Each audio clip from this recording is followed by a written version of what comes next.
এবার 25 ইন্টু 35, দেখো এই দুটি সংখ্যার মধ্যে ডিফারেন্স কত?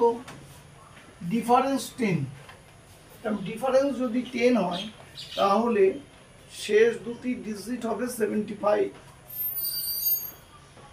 এবার এই দুটি সংখ্যা গুণ করে দিতে হবে, তাহলে 2 গুণ 3, 3 দুগুণ 6, এবং এই দুটি সংখ্যার অ্যাভারেজ করতে হবে 2 যোগ 3 বাই 2, তাহলে 3 আর 2 5 বাই 2, তাহলে 2.5, অর্থাৎ 2.5 এর থেকে পূর্ণ সংখ্যাটা নিতে হবে।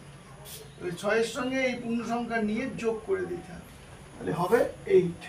55 ইন্টু 45, এই দুটো ডিজিটেরও ডিফারেন্স 10, তাহলে লাস্ট দুটি ডিজিট আমরা পাবো 75। এবার এই দুটো সংখ্যা গুণ করো, 3 গুণ 4 যোগ 3 আর 4 এর অ্যাভারেজ, 3 আর 4 এর অ্যাভারেজ হচ্ছে 3 যোগ 4 বাই 2, তাহলে 7 বাই 2 মানে 3.5, পূর্ণ সংখ্যাটা নিলাম, তাহলে 3 যোগ করলাম, তাহলে 3 এর 4 12, 12 সঙ্গে 3 যোগ 12 আর 3 15, তাহলে 15 75 হয়ে গেল।